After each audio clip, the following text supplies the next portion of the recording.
네, 안녕하세요. 최지희입니다.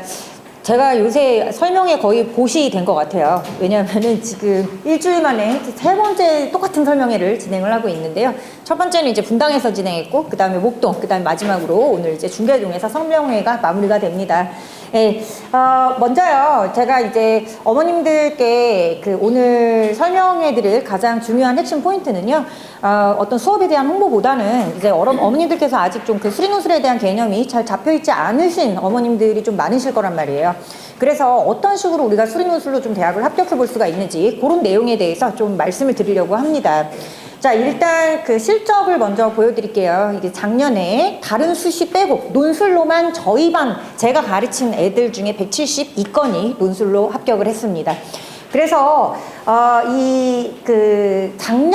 재작년에 요 2021년 같은 경우에는요, 제가 이제 의대반을 따로 좀 개설을 했었어요. 요거 이제 둘 다 대치동에서 개설했던 의대반인데, 요게 이제 무슨 말이냐면은 의대반이 이제 총 25명이었는데 16명이 의대 논술로 붙게 됐던 요런 반이 좀 있었습니다.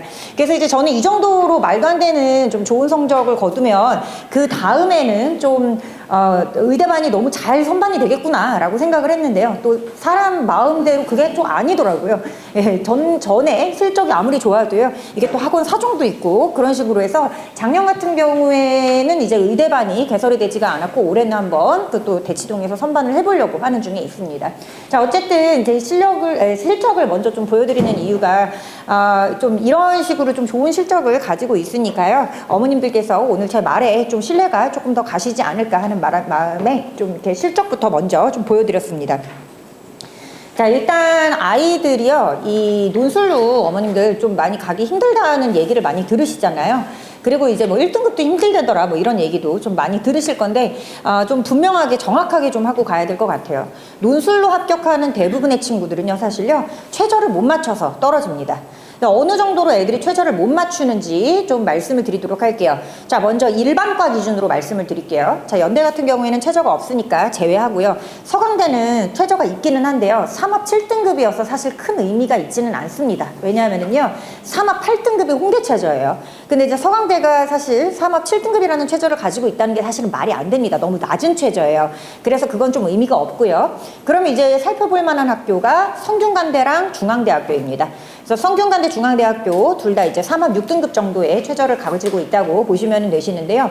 요 정도 최저를 가지고 있었을 때 이제 보통은 경쟁률이 한 60대 1 정도에서부터 출발을 해요. 그럼 이제 요거는 상당히 좀 센 경쟁률 같아 보인단 말이죠.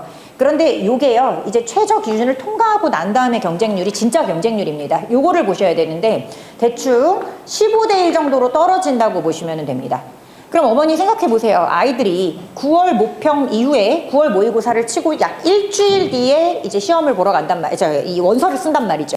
그럼 얘네들은 이미 6월 평가원 등급은 제대로 알고 있는 상태고요. 그리고 9월 같은 경우에는 이제 가등급을 좀 알고 있는 상태죠. 아직 성적표가 나오기 전에 원서를 씁니다. 9월 같은 경우에는. 그런데 그럼 얘네들이 자기가 최저를 좀 맞출 수 있을지 없을지의 여부를 어느 정도 알고 지원을 함에도 불구하고요, 성균관대나 중앙대학교가 보통 이 정도로 많이 최저가 맞추는 애들이 없다는 거예요. 대략적으로 살펴보시면 75% 정도, 한 70%에서 80% 정도의 애들이요, 최저를 사실 맞춰줘야 되잖아요. 못 맞춥니다. 자, 그런데요, 이게 이제 어디로 가면은 좀 더 심각해지냐, 의대로 가면은 좀 더 심각해집니다. 자, 예를 들어서요, 이제 뭐 의대도 워낙에 해마다 좀 경쟁률이 다르기는 하지만 중앙대학교 의대 같은 경우에는 한 213대 1 정도에서요, 의대 최저가, 중앙대 의대 좀 의대 최저 상당히 빡셉니다. 4합 5등급 맞춰야 돼요. 요거 맞추고 나면은 요 학교 같은 경우에는요, 30대 1 정도로 떨어집니다.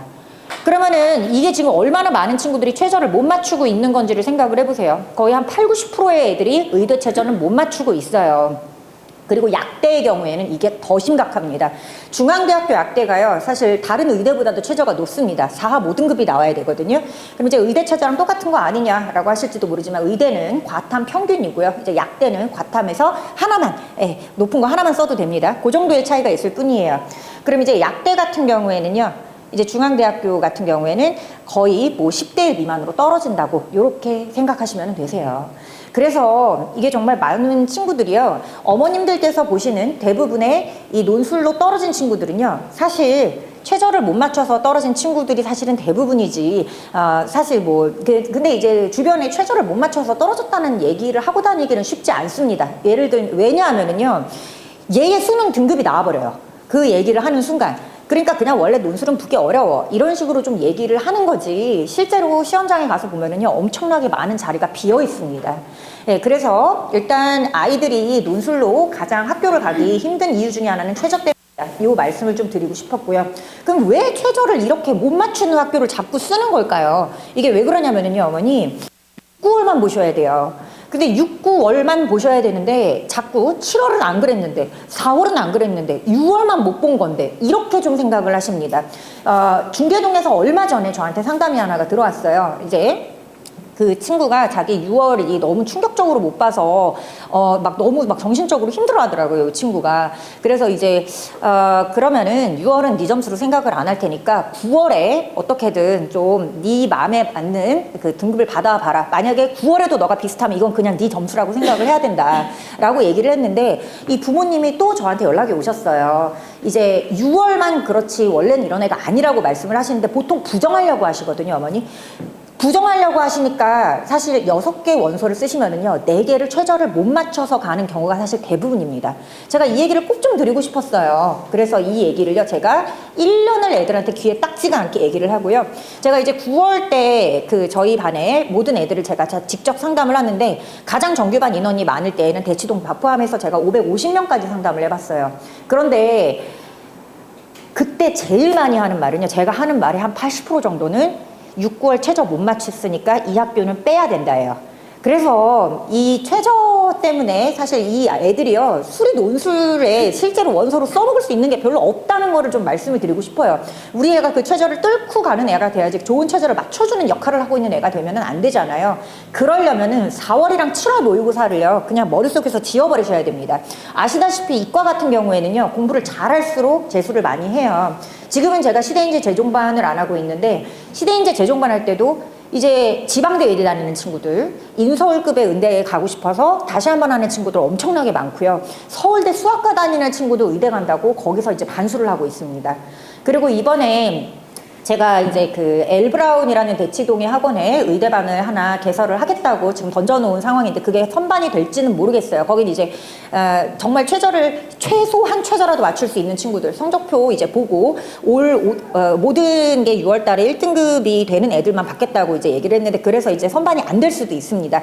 그런데 그 반에도 지금 들어오려고 하는 친구가 지방대 의대를 현재 다니고 있는 친구예요.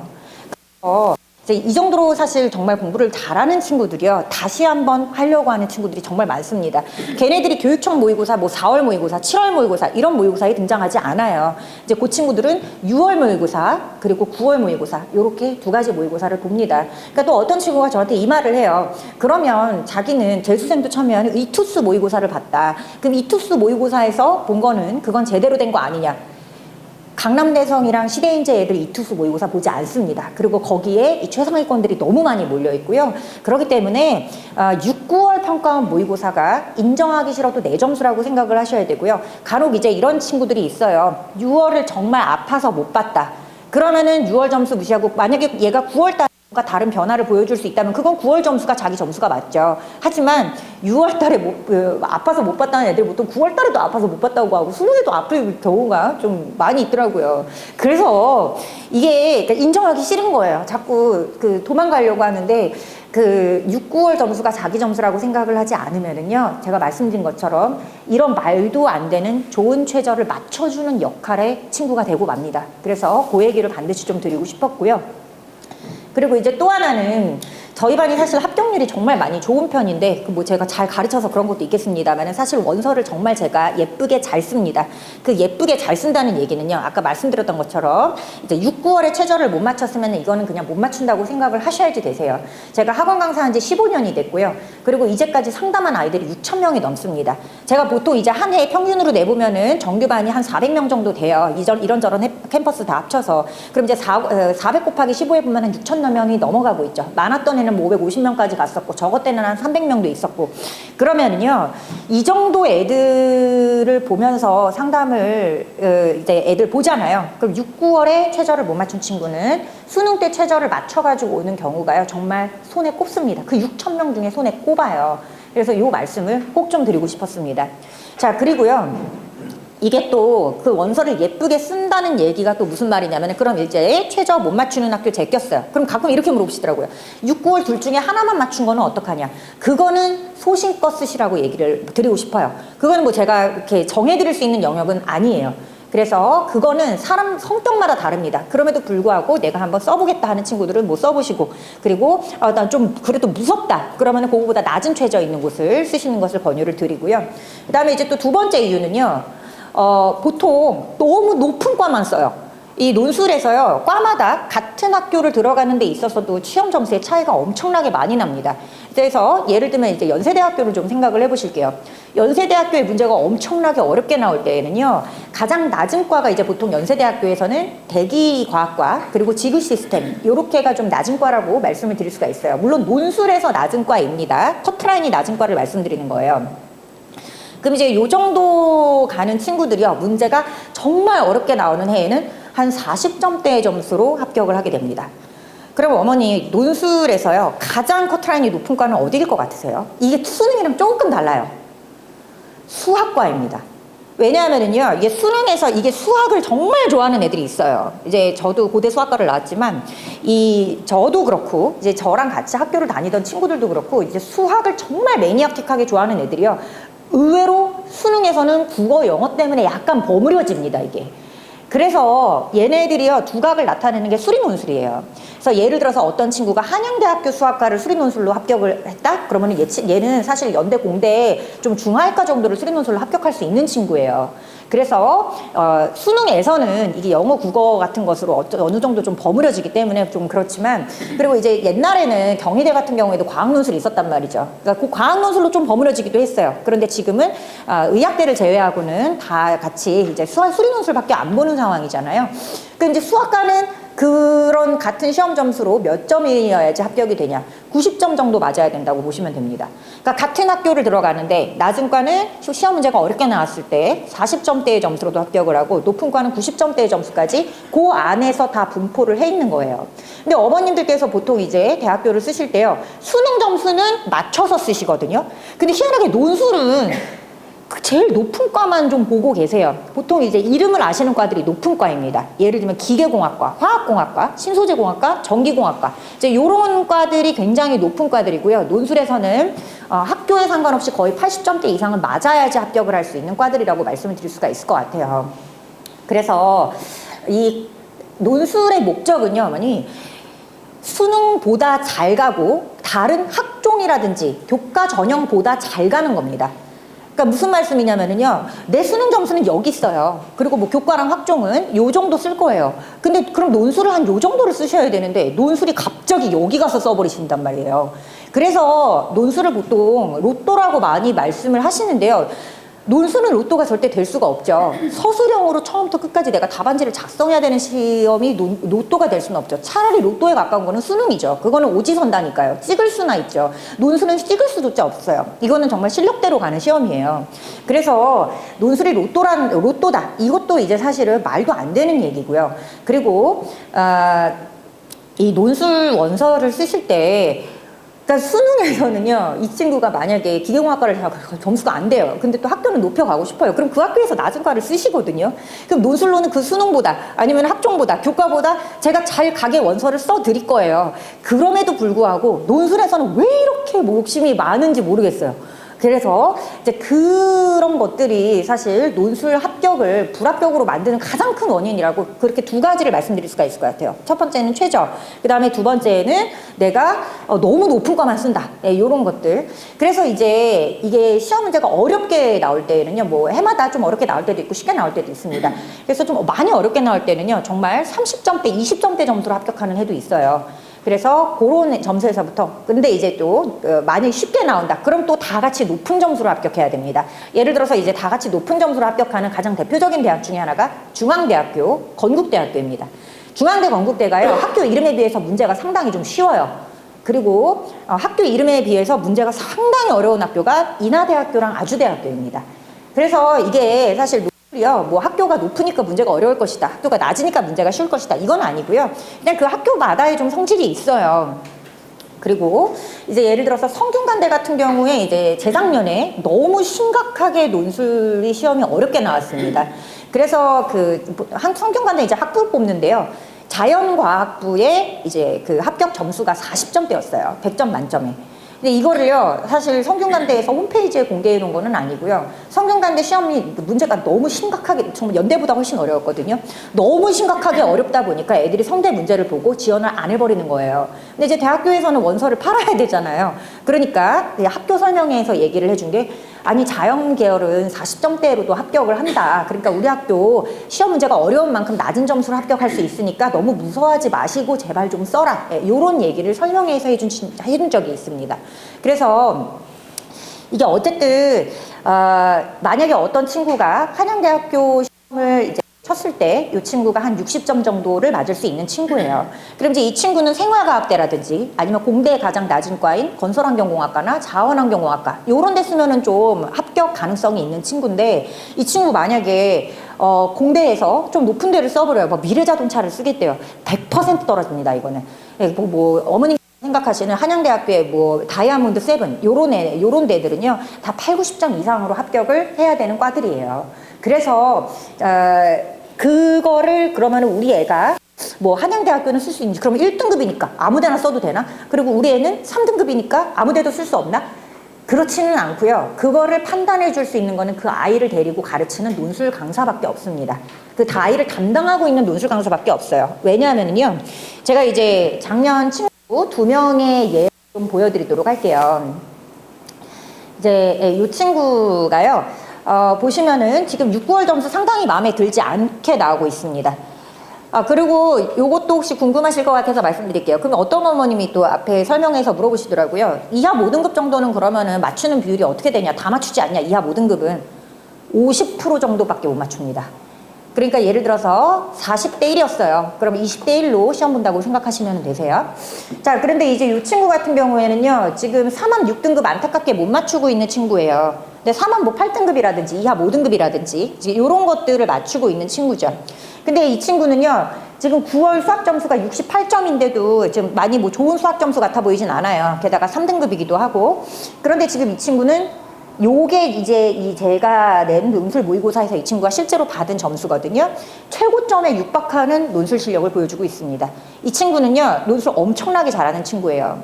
그래서 이 친구는 그러면은 솔직히 어디를 써야 되느냐. 얘는 일단 연대 논술이 좀 가능한 친구입니다. 그래서 이 친구는 연대를 써야 되는데 연대에서 어디를 써야 되냐. 지금 얘 정시 점수로요, 인서울이 좀 될까 말까 하는 상황이기 때문에 이 친구가 연대를 쓴다면 얘는 솔직히 연대의 높은 과를 써도 가능성이 있는 친구는 맞아요. 그렇지만 얘를 진짜 정시로 넘기면 얘는 너무 갈 데가 없어져 버리거든요.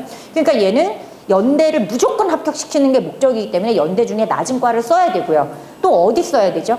한양대학교 써야 됩니다. 한양대 낮은 과도 써야 되고 시립대학교 써야 되고요. 그리고 이하 5등급 맞출 수 있는 뭐 경희대학교, 동국대학교, 그리고 건국대학교, 또 3합 8등급 맞출 수 있는 홍익대학교, 그리고 3합 7등급 되는 서강대학교, 이제 요런 데들을 지금 써야 되는 입장인데요. 이 친구 보시면 지금 1월부터 저한테 수업 듣고 있는 친구죠. 저한테 뭐라고 9월에 상담할 때 적어서 냈는지 보세요. 약대랑 한의대를 쓰겠다고 합니다. 그러니까 얘도요, 어머니, 원래 이 6, 9월처럼 못 보던 애가 아니에요. 얘도 막 계속해서 막 1등급 찍어왔고 그런 친구이기 때문에 자기는 6, 9월만 못 본 거래요. 그러면은 둘 중에 하나라도 잘 봐왔어야 되는데, 그래서 얘 지금 뭐 중앙대 악대 쓴다고 하고 있죠. 그래서 이런 거는 솔직히 최저 때문에 안 됩니다.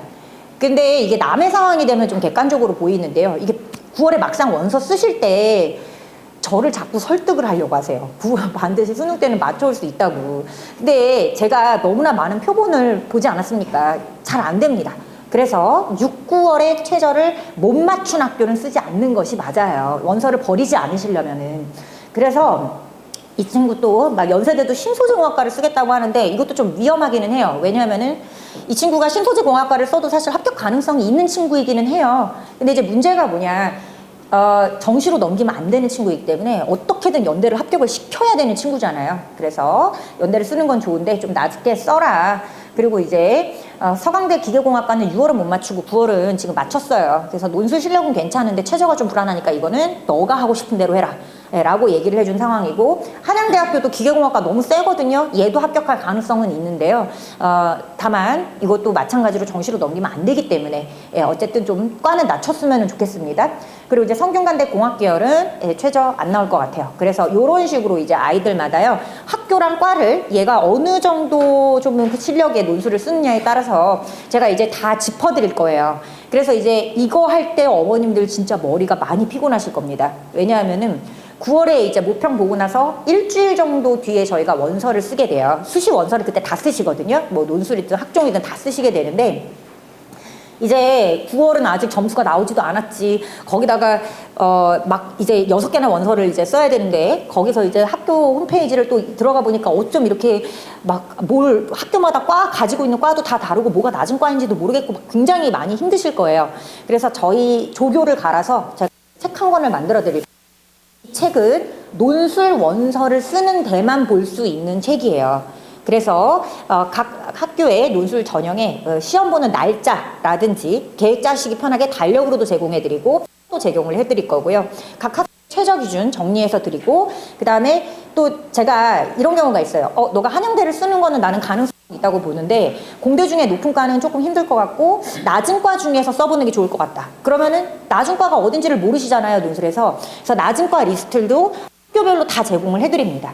그래서 낮은 과 중에서 한 4-5개 정도, 혹은 뭐 3-4개 정도 골라오면은 내가 그 중에서 골라줄게. 이런 식으로 계속 상담이 핑퐁핑퐁으로 들어갈 거예요. 그래서 사실 진짜 힘듭니다. 애들도 힘들고요. 어머님들도 너무 힘드시고 제가 진짜 힘들어요. 저는 그때 거의 일주일 동안 거의 밤을 새면서 어머님들이랑 카톡을 해야 되거든요. 지금은 전화가 되는데요. 그때는 전화가 되지 않습니다. 카톡으로만 진행을 할 거예요. 왜냐하면 제가 한번 전화를 해봤는데 저희가 진짜로 나눠야 되는 얘기는 원서에 대한 얘기인데 보통 중학교 때 과학고를 준비했다는 것에서부터 말씀을 꺼내시기 시작을 하시기 때문에 이게 도저히 그 많은 친구들이 상담을 하지를 못해요. 일단 6월에 몇 점 맞았고 얘가 논술 평소에 이 정도 실력을 했으니까 우리는 원서를 요렇게 쓰면 딱 이쁠 것 같다. 요거를 정해야 되는데 저는 이 아이가 중학교 때 과학고를 준비했던 얘기를 듣고 있어야 됩니다. 그래서 이제 일주일간은 통화가 안 되고요. 이렇게 카톡으로 애들이랑은 다 대면 상담을 할 거예요. 그리고 이제 애들이랑 대면 상담한 거 어머님께 보내드리면은 그거 이제 계속 정해보셔야 되잖아요.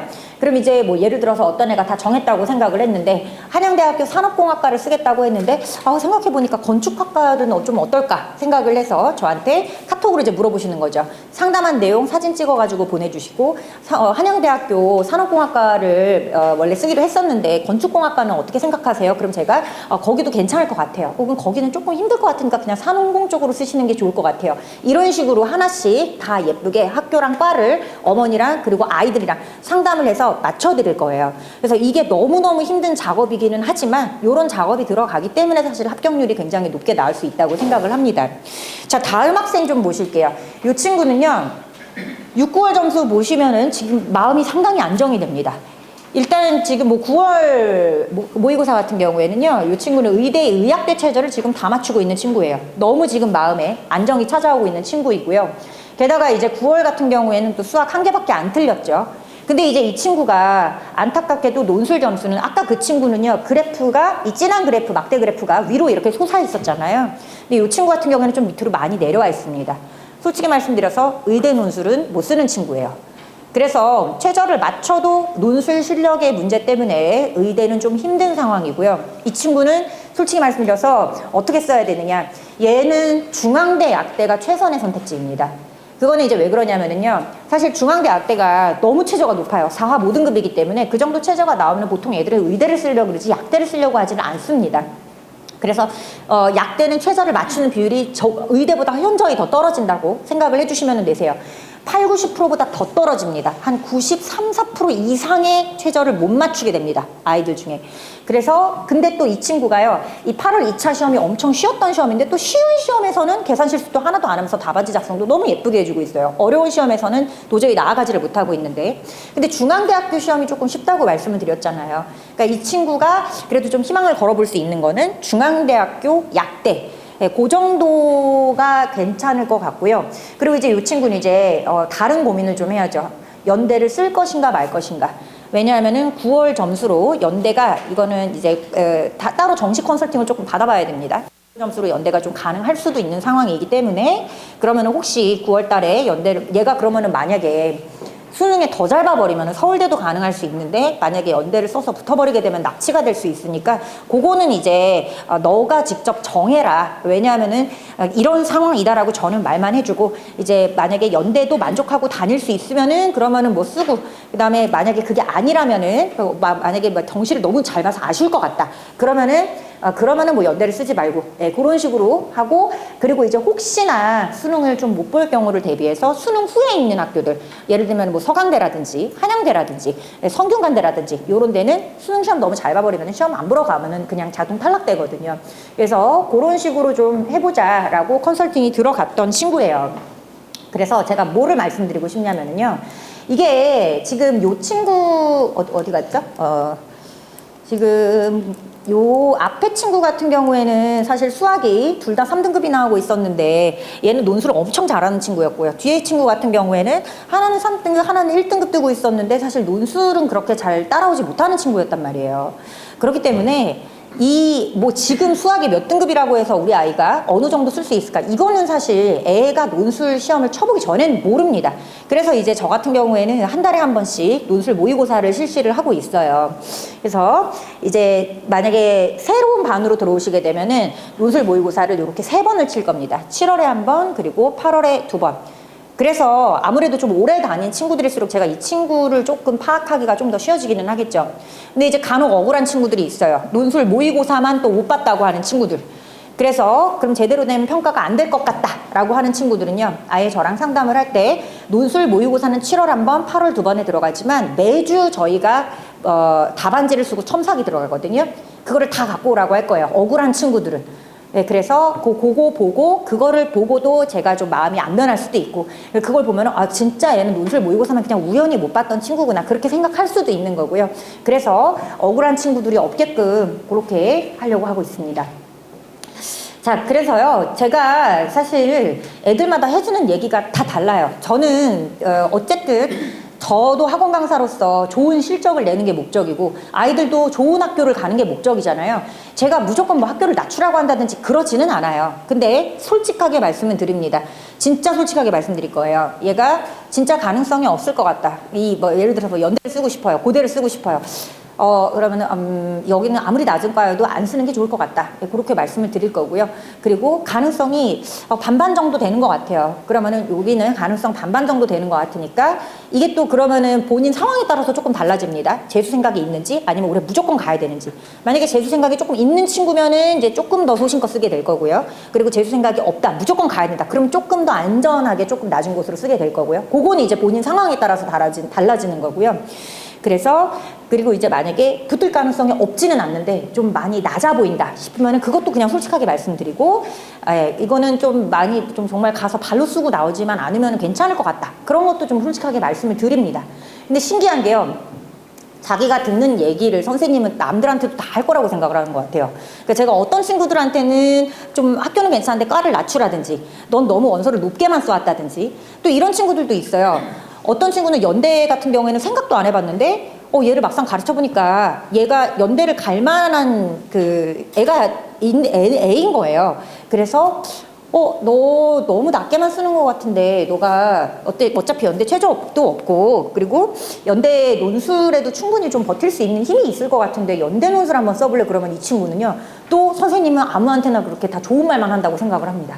이게 제가 애들마다 하는 얘기가 다 달라요. 그래서 작년에 굉장히 기분이 좋았던 경우가 목동시대에서 있었던 친구인데 이제 그 친구가 수학 모의고사 점수가 계속 잘 안 나오고 있었어요. 근데 이 친구가 논술 점수는 기가 막히게 잘 나오는 거예요. 그래서 제가 이제 이 친구한테 상담을 할 때 너 한번 연대 써보지 않을래? 라고 얘기를 했더니 친구가 깜짝 놀래더라고요. 자기는 연대는 생각조차 안 해보고 있었대요. 이제 모의고사로는 도저히 비벼볼 수가 없는 학교니까. 근데 이제 그걸 이제 가서 얘기를 했겠죠. 그래서 이제 어머니께서도 이제 물어보시더라고요. 우리 애가 뭐 연대를 진짜 좀 가능성이 있기는 한 거냐. 그래서 저라면은 만약에 이 친구가 제 조카였으면은 저는 한 장은 연대를 써보라고 했을 거다. 그래서 이제 그 친구가 썼는데요. 붙었습니다. 그래서 이제 어머니께서 너무 감사하다고 파이널 기간에 찾아오셔가지고 이렇게 막 그게 감사하다고 말씀까지 해주셨는데, 얘가 수능 수학은 그럼 몇 등급이 나왔냐? 4등급이 나왔어요. 그러니까 이게 몰라요, 어머니. 모릅니다.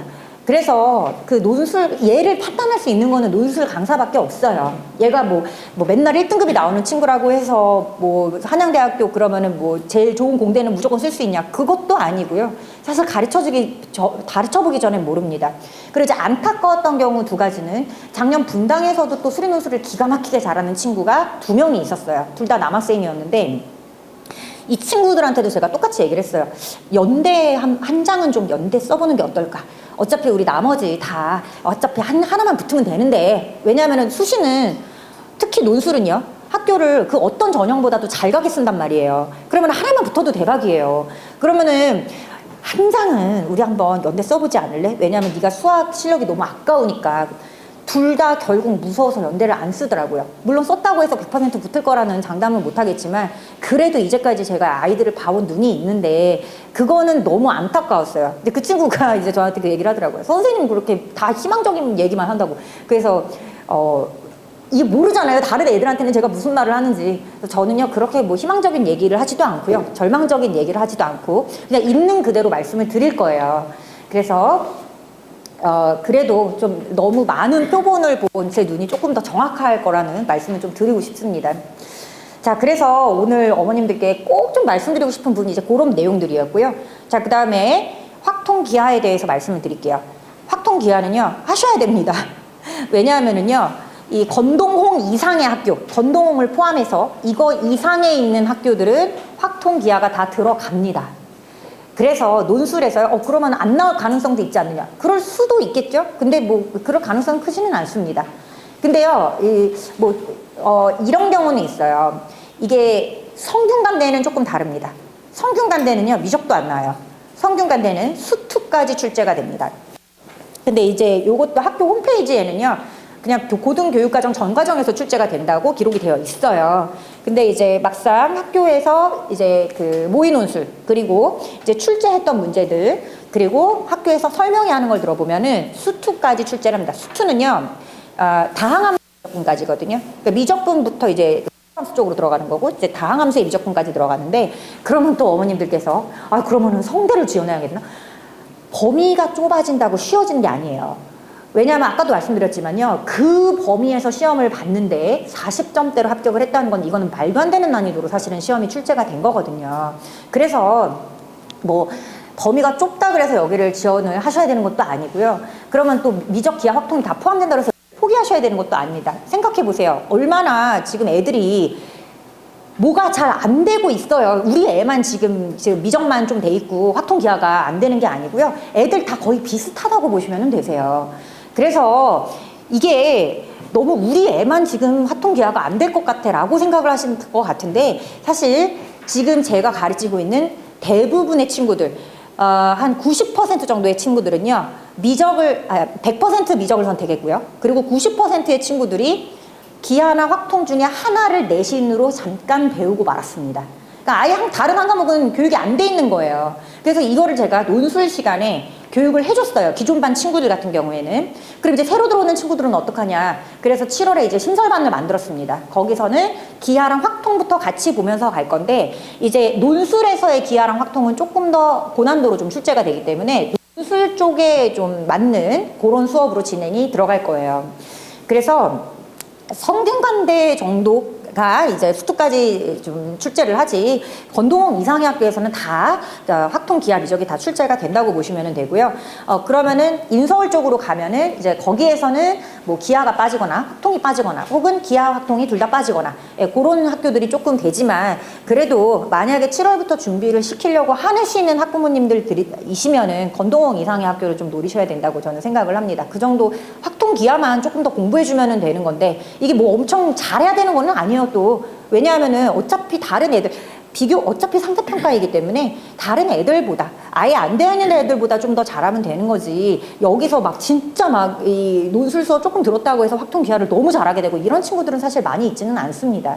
그래서 아이들이 다 지금 비슷한 상황이라고 말씀드리고 싶고요. 그리고 이제 여담이지만 항상 시험 범위에 확통이 포함은 되어 있었는데 10년 동안 안 낸 학교가 있어요. 어디냐면은 이화여대입니다. 이화여대는요, 확통이 이제 정규 과정에 들어가 있을 때에도 항상 확통이 시험 범위에 포함은 되어 있었어요. 하지만 출제가 되지를 않았습니다.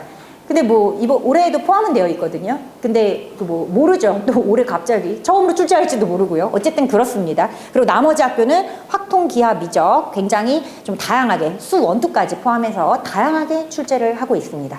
네, 그래서 대비 안 할 수가 없겠고요. 자, 그리고 그러면은 이 논술로 저희 반 같은 경우에는요, 제가 이제 아이들을 합격시키는 방법 중에 하나는 어머님들께서 이것도 또 오해를 많이 하세요. 학교별로 대비를 해야 된다라는 오해를 하십니다. 근데 사실 그렇지는 않아요. 그게 왜 그러냐면은요, 아까 제가 뭐라고 말씀드렸냐면은 이게 학교가 높아진다고 해서 문제가 무조건 어려운 거냐 하면은 그런 것도 아니고 학교가 낮아진다고 해서 문제가 쉬워지는 것도 아닌데요. 컨텐츠는 다 비슷한 곳에서 나옵니다. 다만 학교마다 난이도 차이가 좀 있다든지, 그거는 이제 뭐 예를 들어서 이 학교를 건동홍으로 묶는다고 이게 달라지는 거는 아니에요. 한 학교만 수업을 하는 경우에는 조금 다를 수 있습니다. 그런데 뭐 그러면 이거를 얘네들을 뭐 실력별로 모아서 뭐 서성한 따로 건동홍 따로, 이거는 사실 큰 의미가 있지는 않습니다. 그건 이제 수학을 어느 정도 아이들이 따라올 수 있느냐. 그래서 예를 들어서 뭐 서성한 반이라는 게 만약에 만들어져 있다. 그럼 여기서 논제를 한 4-5개를 볼 동안 이제 뭐 건동홍 반에서는 한 3-4개 정도 이런 식으로 보는 거에 따른 차이가 있을 뿐이지 컨텐츠 자체에는 별로 차이가 없어요.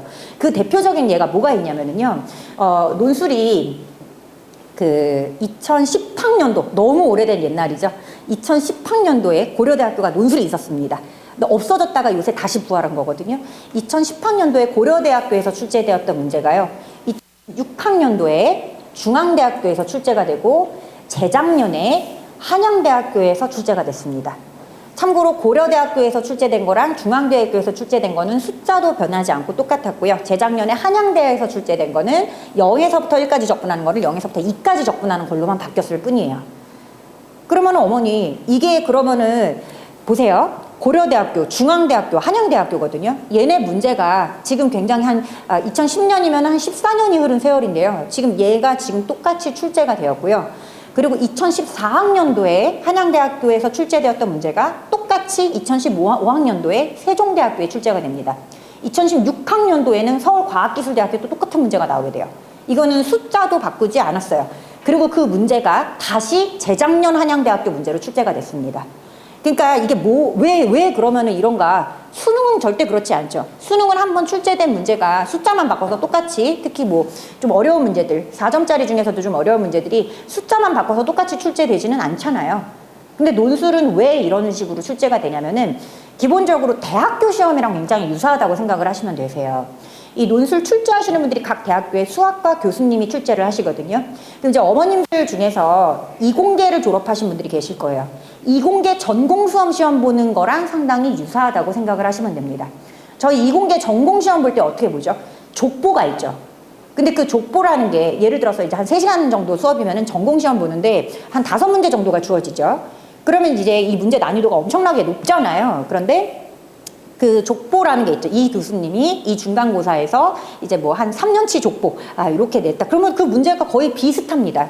그리고 그러면은 내가 만약에 요것만 달달 외우면은 이 주어진 시험을 잘 볼 수 있느냐? 그렇지 않죠. 족보가 있더라도 심지어 숫자 하나 바꾸지 않고 똑같이 낸다고 할지라도 이 풀어내는 과정 자체가 엄청 길잖아요. 그러니까 단순하게 외울 수가 없잖아요. 공부를 하지 않으면 안 되잖아요. 이런 거랑 굉장히 유사하다고 생각을 하시면 되세요. 이 논술에서는 창의적인 문제는 사실 거의 없습니다. 네, 창의적인 문제는요 사실 거의 없고요. 이게 사실 이제 뭐 옛날 경시대회에 나왔던 문제, 그리고 옛날 학교 본고사 문제들, 이런 것들에서부터 계속 문제가 이 아주 그 보편적으로 좀 유명한 문제들, 요런 데에서 계속 변형해 가면서 출제가 되고 있다고 생각을 해주시면 되세요. 그래서 저희 왜 대학교 때 전공 중간고사나 기말고사 볼 때 어떻게 공부하셨어요? 족보부터 일단 문제부터 공부하시면서 가셨잖아요. 이거랑 상당히 유사하게 간다고 생각하시면 됩니다. 그렇기 때문에 아까 말씀드렸던 학교 차이가 상당히 나죠. 뭐 한양대학교, 세종대학교, 서울과학기술대학교 지금 학교 차이가 상당히 난단 말이에요. 그럼에도 불구하고 지금 문제는 똑같이 나오고 있거든요. 그래서 사실 학교별로 다른 문제가 그렇게 나오진 않아요. 다만 이런 거는 있죠. 예를 들면은 홍대 같은 경우에는 유독 통계 쪽에 통계적 그 추정에서 좀 내는 편이기 때문에 홍대 파이널에서는 반드시 그 부분을 다루어 줘야 돼요.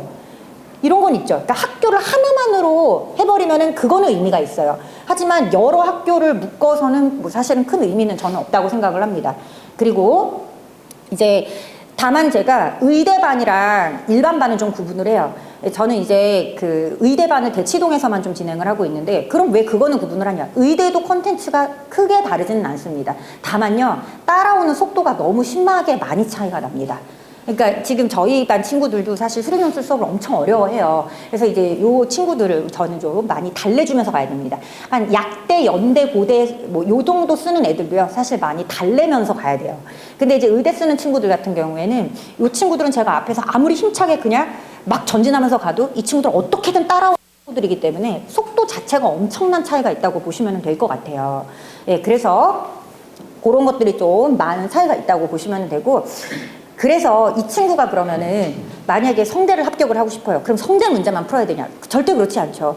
다른 학교에서 출제된 그 족보로 쓰이는 문제들을, 이런 형태의 문제들이 논술에 많이 나오는다는 것을 좀 인지를 하고 그런 종류의 문제를 많이 써보고 답안지를 많이 풀어본 친구가 훨씬 유리하다고 말씀을 드릴 수가 있을 것 같아요.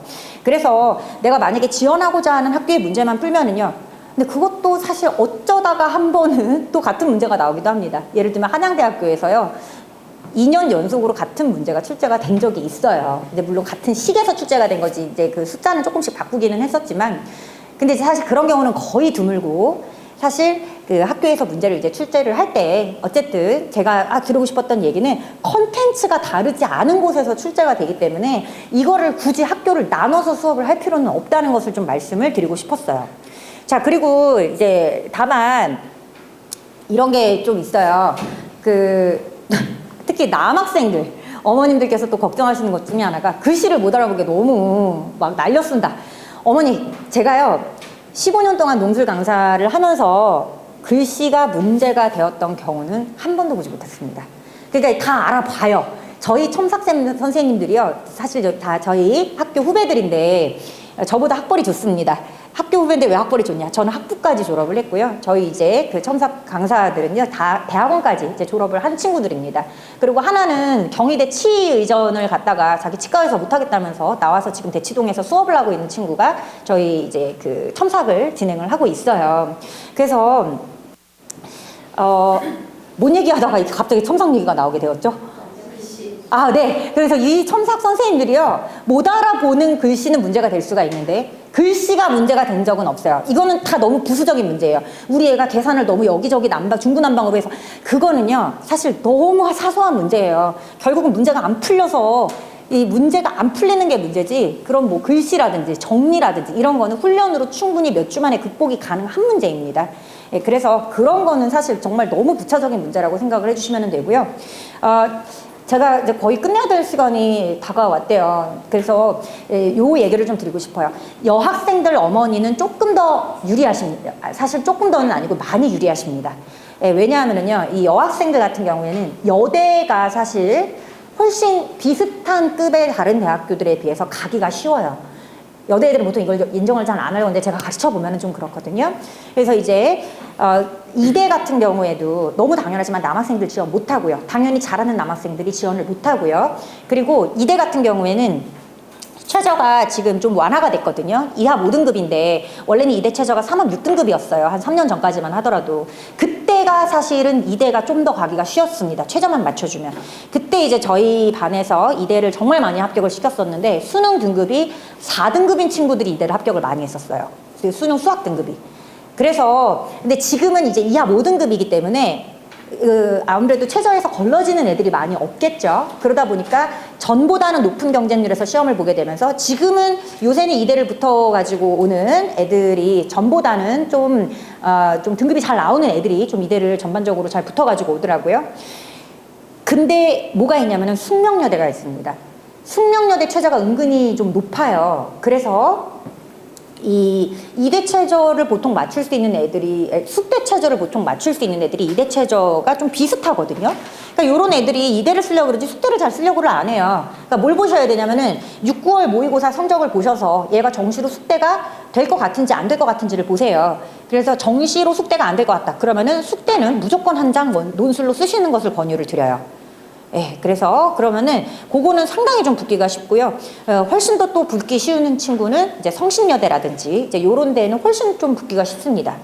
그럼 이제 남학생들, 저기 부모님들께서 좀 서운하실 수 있어서 남학생들 포함해서 또 붙기 쉬운 학교는요, 1차 수시 시험 보는 학교예요. 그러니까 수능 전에 있는 수시를 1차 수시라고 하거든요. 대표적으로 연대, 시립대, 홍익대, 성신여대, 예, 요런 학교들이 이제 대표적으로 있어요. 근데 이제 물론 그러면 연대가 가기 쉽다고, 이거는 사실 아니죠. 그러니까 비슷한 급에서는 가기가 쉽다는 거예요. 근데 이제 예를 들어서 홍대 같은 경우에가 좀 가기가 많이 쉽습니다. 왜냐하면은 일단 3합 8등급의 애들이 되게 안 나와요. 아까 말씀드렸지만 서강대가 3합 7등급이거든요. 근데 홍대가 3합 8등급이에요. 그래서 이 3합 8등급이라는 점수가 애들이 생각보다 정말 많이 안 나오기 때문에 최저가 나오는 친구들은 정말 좋은 경쟁률에서 시험을 볼 수가 있게 됩니다. 그리고 우리 친구들이요, 홍대를 붙여주면 감사한 친구들이 홍대에 납치될까봐 걱정을 해서 홍대를 안 써요. 이 정말 많습니다, 어머니. 시립대도 마찬가지고요, 성신여대도 마찬가지예요. 수능 전에 있는 곳들은 납치가 가능하잖아요. 수능 뒤에 있는 곳들은 그냥 수능 잘 보면 시험 안 물어가면 그만인데, 수능 전에 있는 곳들은 이제 붙으면 가야 되잖아요. 걱정을 합니다. 본인이 납치가 될까봐. 어머니 이거 정말 진짜예요. 그래서 수능 전에 있는 학교들이 비슷한 급의 다른 학교들에 비해서는 훨씬 가기가 수월하다고 말씀을 드릴 수가 있을 것 같아요. 그래서 일단 여학생들 어머님들께서는 이대 그리고 이대보다 가기 쉬운 건 숙대, 숙대보다 가기 쉬운 건 성신여대, 이렇게 좀 여대 같은 경우에 우리 아이가 6, 9월이 좀 정시 점수가 되는지 안 되는지 확인을 해보시고, 이게 또 홍대 3합 8등급이 나오는 친구들 같은 경우에는요, 자기가 정시로 홍대가 너무 당연하게 될 거라고 생각을 해요. 그래서 본인이 납치당할까봐 무서워하는데 사실 별로 없습니다. 그렇게 무서워해야 되는 경우는. 그래서 그거는 좀 정시하시는 분이라 6, 9월 점수가 이게 어느 정도 홍대가 좀 가능한지 안 한지 좀 상담을 받아보시고, 시립대학교도 마찬가지예요. 네, 그건 성신여대학교도 마찬가지입니다. 그래서 오늘 사실 드리고 싶은 얘기가 더 많았거든요. 근데 그 중에 좀 일부분밖에 못 드리게 되었어요. 그래서 제가 유튜브에 사실 얼마 전에 목동에서 설명한 것도 오늘 한 내용이랑 같은 내용으로 설명회를 했는데요. 거기 또 이제 또 그러면 뭐 내신은 어떻게 되는지, 일단 어머님 제가 설명회 내용을 계속해서 유튜브에 올려드릴 거예요. 유튜브에 그냥 최지 수학이라고 검색을 해보시면 나오기는 할 건데요. 너무 머리가 복잡해서 모르시겠으면 그냥 이렇게 생각하시면 되세요. 논술은 만약에 저한테 보내시면 그냥 저랑 애한테 맡기시고, 그 원서 쓰는 거나 학교 정하는 거나, 그리고 논술, 그리고 이제 논술 이외의 수시, 뭐 학종이나 교과 이거 따로 찾아가시고 정시 따라 찾아가시고, 요렇게 3명은 전문가를 찾아가셔야 되는 게 맞다고 생각하시면 되세요. 그러니까 머리 내가 이거를 뭐 이런 막 수시도 막 학종을 알아야 되고 교과를 알아야 되고 논술도 알아야 되고 정시까지 알아야 되니 머리가 너무 복잡하다 그러면은 그 세 전문가한테, 참고로 이 세 전문가는요, 그 학원이 좀 클수록 아무래도 좀 데이터베이스가 많이 가지고 있기 때문에 좀 더 정확한 분석이 가능하고요. 그래서 그렇게 생각하시고, 만약에 나는 그래도 저 선생님이 나한테 뭔가를 좀 얘기를 했을 때 그게 무슨 말인지 좀 알아듣고 싶다라고 하시는 분들은 그 제가 요런 설명회 할 때마다 그 최지 수학 유튜브에다가 좀 올려놓을 거예요. 근데 그거 그냥 틀어 놓으시고 조금씩 들으시다 보면은 좀 이해가 되시기도 하실 겁니다. 그래서 거기에서는 조금 더 자세히 좀 설명을 드려놨어요. 그 유튜브에서는 뭐 내신이 어떤 식으로 들어가는지 논술에서 뭐 요런 것들. 그래서 자세히 설명을 드려놨으니까 그렇게 좀 같이 공부하시면 더 좋을 것 같고요. 중계동에서는 이제 그 기존 반이 있고 이어지는 반이 있고 그리고 이제 새롭게 신설되는 반이 있는데 만약에 이 친구가 어디서 논술 수업을 좀 들어본 친구예요. 기하랑 확통을 논술 수업으로 좀 해본 친구다. 그러면은 기존 반으로 들어가시는 거를 추천드려요. 왜냐하면은 신설반과 기존 반의 가장 큰 차이는 기존 반 애들은 기하 확통이 저랑 같이 한번 들어간 친구들이에요. 그리고 신설반은 기하 확통부터 다시 할 거예요. 왜냐하면 논술에 어디가 나오고 어디가 나오지 않는지 그런 것들, 예, 그래서 뽑아서 기하 확통부터 수업하면서 갈 거거든요. 그래서 이 친구가 좀 기하 확통이 좀 되어 있다. 그러면은 정규반으로 보내시면 되고요. 안 되어 있다. 아예 처음부터 해야 될 것 같다. 그러면 이제 신설반으로 보내주시면 됩니다. 그래서 오늘 만약에 좀 질문할 게 있으셨던 분들이 계시면은 저 이제 요게 저희 연구실에서 쓰는 번호인데요. 제가 이제 내일 출국을 해서 2주 뒤에 오기 때문에 이제 전화는 좀 힘들 수가 있어요. 저희 지금 연구실장이 조교가 이제 요거를 이제 가지고 있어요. 그래서 우리 조교가 저 핸드폰을 가지고 있어서 뭐 궁금한 점이 있으시면 오늘 이제 중계동에서 설명해 드렸던 학부모님이신데 이런 점들이 궁금하다라고 하시면은 제가 2주 정도는 전화를 드릴 수가 없는 상황이라서 조교 통해서 이렇게 좀 문자로 답변을 드릴 거고 그 이후에는 전화 상담이 가능합니다. 전화 상담이 안 되는 기간은 아까 말씀드렸던 그 9월에 엄청 빡센 기간, 그 일주일밖에 없어요. 오늘 어떻게 좀 가려운 부분을 긁어드리는 설명회가 되었는지 모르겠네요. 오늘 이렇게 와주셔서 감사하고요. 저는 최지희였습니다. 감사합니다.